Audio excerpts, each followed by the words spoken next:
అందరికీ నమస్కారం.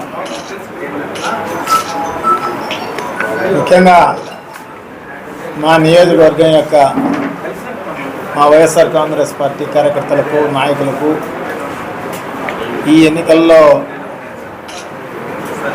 నాకు సాయం చేసిన అందరికీ కూడా పేరు పేరున అందరికీ కూడా కృతజ్ఞతలు వ్యక్తపరుస్తున్నాను. తప్పకుండా మనం ఈ ఎన్నికల్లో మీరు చూపించిన అభిమానానికి, ప్రేమకు, కృషికి నిజంగా కూడా మీకు అందరికీ కూడా చేతులెత్తి నమస్కారాలు చేస్తున్నాం. అట్లాగే రాష్ట్ర వ్యాప్తంగా జరిగిన ఎన్నికల సరళిని ఒకసారి గమనిస్తే, ఎన్నికలు అయిపోయిన తర్వాత జరిగిన సంఘటనలు గమనిస్తే, వ్యవస్థలను మేనేజ్ చేసే చంద్రబాబు నాయుడు గారు సో ఇప్పుడు కూడా అటువంటి పనే జరిగింది అని చెప్పేసి నేనైతే భావిస్తున్నాను. వ్యవస్థలను మేనేజ్ చేసే కార్యక్రమం.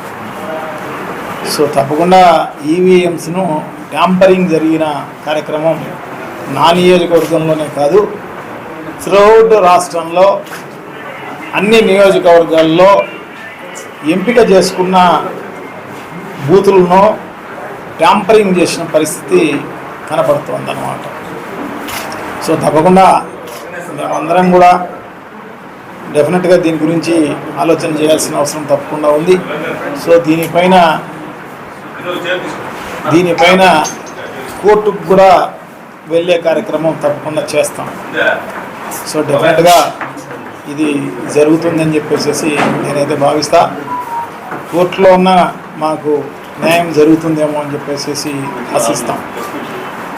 సో డెఫినెట్గా ఎందుకంటే మా ముఖ్యమంత్రి గారు జగన్మోహన్ రెడ్డి గారు ఆయన ముఖ్యమంత్రిగా ఉన్న టైంలో సో అనేక రకాలైన సంక్షేమ కార్యక్రమాలు, ఆ సంక్షేమ కార్యక్రమాలన్నీ కూడా ఏదైతే మేనిఫెస్టోలో చెప్పడం జరిగిందో అన్నీ కూడా నెరవేర్చిన ఘనత శ్రీ జగన్మోహన్ రెడ్డి గారిది.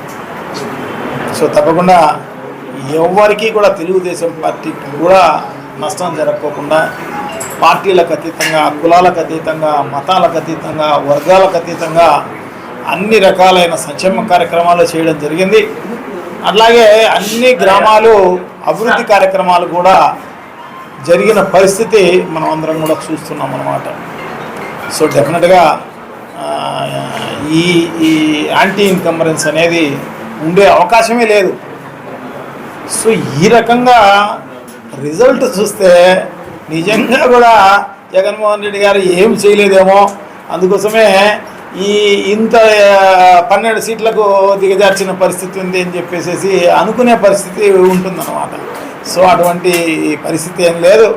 సో అందరికీ న్యాయం చేసిన ప్రభుత్వము వైఎస్ఆర్ కాంగ్రెస్ పార్టీ, జగన్మోహన్ రెడ్డి గారు. సో డెఫినెట్గా ఈ రిజల్ట్ కాదు, రావాల్సిన రిజల్ట్ ఇది కాదు, కానీ ఇది వ్యవస్థలో మేనేజ్ చేసే చంద్రబాబు నాయుడు గారు ఈ రకంగా ఉన్న పరిస్థితి. ఎందుకంటే ఎన్నికలు అయిపోతానే ఒక 15-20 రోజులు చంద్రబాబు నాయుడు గారు డిసప్పేర్ అయిపోయినారు. చంద్రబాబు నాయుడు గారు, వాళ్ళ కొడుకు అందరూ ఉంటారు. సో మరి ఆడ సింగపూర్లో కూర్చొని ఈ కార్యక్రమాలు ట్యాంపరింగ్ జరిగిందా, ఇంకొక చోట ట్యాంపరింగ్ జరిగిందా అనేది మనకు తెలుస్తుంది తొందరలోనే. ఎందుకంటే ఫిజికల్గా ఎక్కడా జరగలే, స్ట్రాంగ్ రూముల మీద పడి మార్చే పరిస్థితి ఈ జరగలేదు. కానీ ఇది టెక్నికల్ అన్నమాట. బార్ కోడ్ తెలిసి ఉంటే చాలన్నమాట, స్కాన్ చేసేసి ఏ నెంబర్ కావాలంటే ఆ నెంబర్ మార్చే కార్యక్రమం జరుగుతుంది అన్నమాట. సో ఆ బార్ కోడ్లు వీళ్ళు ఎలా సంపాదించినారు, ఎలా జరిగింది ఈ ట్యాంపరింగ్ అనేది తొందరలోనే తెలిసే కార్యక్రమం తప్పకుండా జరుగుతుందని చెప్పేసి నేనైతే భావిస్తాను అన్నమాట. ప్రజలందరూ కూడా ఈరోజు కూడా ప్రజలందరూ మేమందరం కూడా ఓట్లు వేసినాం, మరి మా ఓట్లన్నీ ఎక్కడ పోయినాయని చెప్పేసి అడిగే పరిస్థితి ప్రతి ఒక్కరి నోట వినపడే కార్యక్రమం జరుగుతుందన్నమాట. సో ఇది పెద్ద రాష్ట్ర వ్యాపితమైన స్కామ్ ఇది.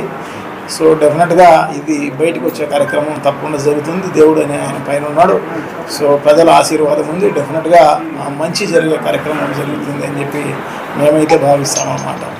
సో తప్పకుండా ఏదేమైతేనే ఎన్నికల్లో సహకరించిన ప్రతి ఒక్కరికి కూడా, ఎందుకంటే మొక్కవోని ధైర్యంతో, మొక్కవోని నమ్మకంతో, మొక్కపోని విశ్వాసంతో కృషి చేసిన మా కార్యకర్తలకు, నాయకులకు అందరికీ కూడా పేరు పేరున వారికి అందరికీ కూడా అభినందనలు, కృతజ్ఞతలు, నమస్కారాలు అన్నీ తెలియజేసుకుంటూ సెలవు తీసుకుంటున్నాను. Thank you. నమస్కారం.